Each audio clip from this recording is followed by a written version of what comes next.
It had been a while since Eddie, my father-in-law, moved into a retirement community.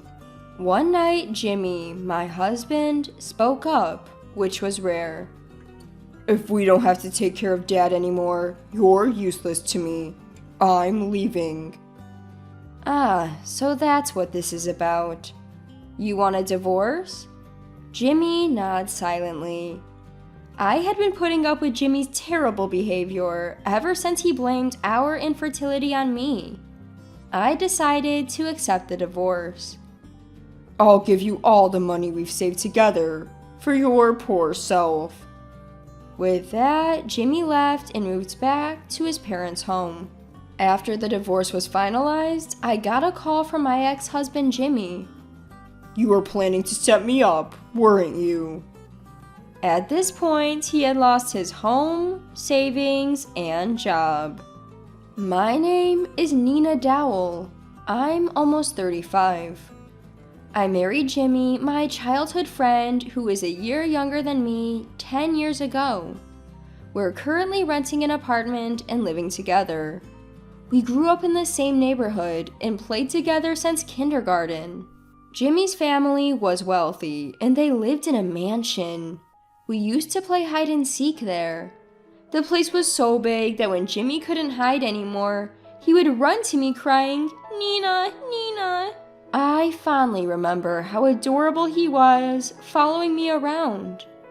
When I was in first grade, Jimmy envied my new backpack. "Let me borrow your backpack."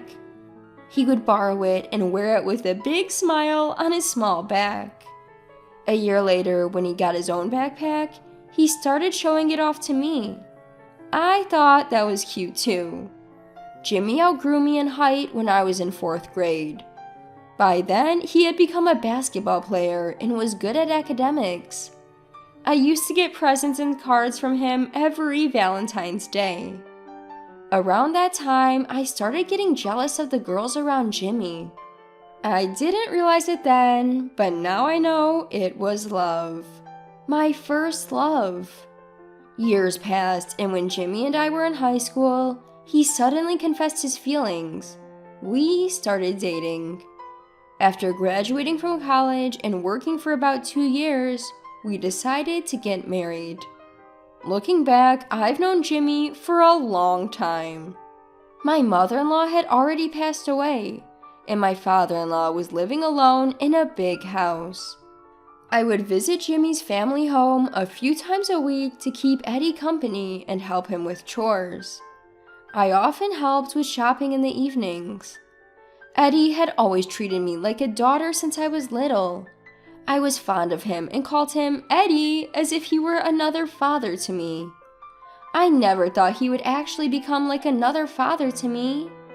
We both worked and had a joint bank account to save money for when we had kids. That said, I was worried because we couldn't have children. I'm already 35, which is generally considered an age for high-risk pregnancy. "You're getting older. Maybe it's time to give up on having kids?" Lately, Jimmy has been blaming my age for our inability to have children, and he's become disinterested in trying. Despite being hurt by his words, I still wanted a child with the man I love. I wished he would at least accompany me to medical checkups and be as informed about it as I am. "Go to the hospital yourself. I'm busy with work." When did my husband become like this? Is it since he started working and coming home tired every day? He's become cold towards me. Jimmy is a salesman, so maybe he's stressed from work. I try to make home a relaxing place for him, but it doesn't seem to resonate. As March was coming to an end and Easter was approaching, I asked Jimmy, "Where are we going for Easter this year?" He simply said, "I have to work," and went to his room. Since Jimmy would be away for work, I decided to visit both my parents and Jimmy's parents. My parents and my brother lived together happily. Because my brother stays with them, I only visit a few times a year, but they always welcome me warmly. "I'm home." "Welcome back. Good to see you." I decided to confide in my mom about our struggles to conceive. She gently held my hand and told me, "Don't rush." Her words lightened my heart a bit. Thanks, Mom. Time flew by as I relaxed at my parents' house. It was already evening and I had to go home to prepare dinner. I'm leaving now. Come back anytime. Home is always warm. I returned home feeling fulfilled and waited for Jimmy. He came home around 7 p.m., but he had already eaten dinner and went straight to his room. I ate a hamburger alone and put Jimmy's portion in the fridge. I was so happy during the day, but now I feel like crying. I wondered where I went wrong, but couldn't figure it out. Did I ever neglect Jimmy? Did I ever say something cold to him? Thinking negatively is a bad habit, so I decided to go to bed early. When I woke up the next morning, Jimmy had already left. I hadn't heard he would leave so early, so I couldn't see him off. The hamburger from last night was gone. He must have eaten it this morning. The empty plate was left in the kitchen. I've been telling myself that Jimmy is tired from work, but I work too, and I'm starting to feel like I can't take it anymore. Since it's my day off, I headed to Jimmy's parents' house in the morning. Welcome! Eddie greeted me warmly. Are you about to have breakfast? He hadn't eaten yet, so while Eddie prepared some bread and coffee, I made scrambled eggs and cooked bacon. I was worried that I might be intruding so early in the morning, but Eddie smiled and said, "Thank you, it's delicious." It's been a while since someone complimented my cooking, and it feels really good. Jimmy used to enjoy my cooking, but he hasn't said anything like that in years. I'm glad you like it, Eddie. Since I could spend my day off at Eddie's, we chatted and watched TV until the evening. We even got excited talking about a TV show we both like. You like that show too, Nina? Eddie and I have quite similar tastes. I decided to prepare not just lunch and dinner, but also some meals for Eddie to keep. Thank you so much for doing all this, he said multiple times as he saw me off, warming my heart. On my way home, I saw something shocking. Jimmy was coming out of an arcade, dressed in a suit. Maybe he finished work early because of Easter and stopped by. That thought crossed my mind, but I couldn't shake off my unease. The next morning, I decided to follow him to see where he was going. I felt guilty for doubting Jimmy and thought about turning back several times, but he ended up going to the same arcade as yesterday. Jimmy is lying to me. The realization hurt. When he came home that night, I confronted him about what I'd seen. Were you really at work? Please be honest. I tried to ask as gently as possible, but Jimmy didn't apologize. Instead, he raised his voice. We used to have some money to spend freely, but now we don't because we're saving for the future. But that's for our future children. At your age, you can't have kids anymore. I want to stop saving and enjoy the present. His words left me stunned, a mix of surprise and sadness. I couldn't find the words to respond. The conversation ended there. Jimmy sighed and went to his room. It was clear he wasn't thinking about our future. A few weeks later, I got a call saying Eddie was injured. I rushed to the hospital, but Jimmy said he was too busy with work to come. Eddie's injury wasn't serious, but it led to the decision for him to move into a retirement community. Eddie himself suggested it. I don't want to be a burden on you, Nina. I told him it wasn't a burden, but I also realized I couldn't be there for him all the time because of my work. I helped Eddie with the paperwork and preparations for moving into the retirement community.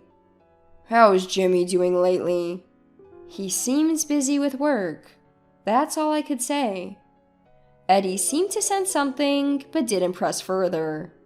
Jimmy hadn't visited his parents' house for a while and didn't help with any of the preparations. A few days later, the day came for Eddie to move into the retirement community. I accompanied Eddie to the retirement community early in the morning. It was already hot outside, and I was sweating after just a short walk. Jimmy was off work today, but he said, "You going alone is enough," and left for somewhere else. "Nina, you've been a real help. Thank you." "I'll visit you again on my next day off." Eddie smiled warmly at me. One evening, after some time had passed since Eddie moved to the retirement community, Jimmy surprisingly initiated a conversation. "So, now that Dad's in the retirement community, you don't have to take care of him anymore, right?" I tilted my head, not understanding what Jimmy was getting at. Jimmy continued, serious-faced. "You're unnecessary. I'm leaving this house." I see. So, you want a divorce? Jimmy nodded silently. Ever since he blamed me for not being able to have children, my feelings for him had cooled. I easily accepted the divorce. We started discussing property division, including our shared bank account. I'm not good at these kinds of conversations, but they're unavoidable. That's when Jimmy said, "I'll give you all the money we saved together." Jimmy seemed to have strange confidence because his family is wealthy. As we proceeded with the divorce, Jimmy moved back to his parents' home. Goodbye. Yeah. It felt so anticlimactic, considering we'd spent so much time together since we were young. A few days after Jimmy moved back home, our divorce was finalized. Both of us were about to take new steps in life. Just then, I got a call from Jimmy. "What the hell is going on?" He said that movers had suddenly shown up at his parents' house and started taking furniture. He accused me of doing something. Actually, when Eddie was still at home, he had told me, "Jimmy never visits. Maybe we spoiled him because we had money." Eddie looked sad. When Eddie moved to the retirement community, he said, "I won't use this furniture anymore, and if I give it to Jimmy, he'll just waste the money," and had transferred everything to me. So the movers were arranged by me. I also told Jimmy that the house and land were already on the market and a buyer had been found. "You can't just do that." Jimmy had apparently counted on the house, land, and furniture for the divorce and was yelling at me over the phone. "You hid this to trap me." Since Jimmy wouldn't listen, I decided to let his father explain. "Jimmy, it's been a while since we've talked like this. What's going on, Dad?" Eddie calmly said, "It's all settled. There's nothing you can do. You've been the one not visiting or calling me for a long time. The discussion is over. Game over." Jimmy seemed to be at a loss for words after hearing that. A few days later, I visited Eddie at the retirement community. I heard that Jimmy, who had lost his home, furniture, and savings, had moved into a rundown apartment.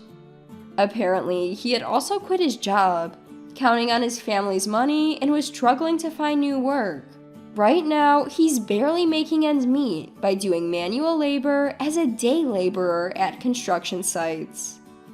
No one could have seen this coming. "How's Nina doing these days?" I rented a place near my parents' house and am living quietly. I spend weekdays having dinner and weekends at my parents' house, unless I have other plans. My parents and brother are happy to see me so often. I'm also happy to help with household chores. "Nina, you're such a good kid." Eddie smiled at me as he always does. Then he continued with a smile. "Jimmy came to see me 3 days ago. He asked how I was doing here and if there was anything he could do for me." Hearing this, I felt a bit relieved. Maybe Jimmy had finally come to his senses. Being in a tough situation made him realize how privileged his past self was, and what he should truly value now. Can I come to visit you like this sometimes? Of course, thank you as always. Even after divorcing Jimmy, Eddie remains an important figure in my life, almost like a second father. I hope that someday I can have a good relationship with Jimmy again. With that thought, I head back to my parents' house. Welcome back. How is Eddie? He's good. He seems happy that Jimmy visited him. Oh, that's good to hear, my mom said. Nina, can you help with dinner? Of course. Let me put my stuff away first, I replied and quickly headed to my room. I want to protect what's important to me and continue living in this peaceful life.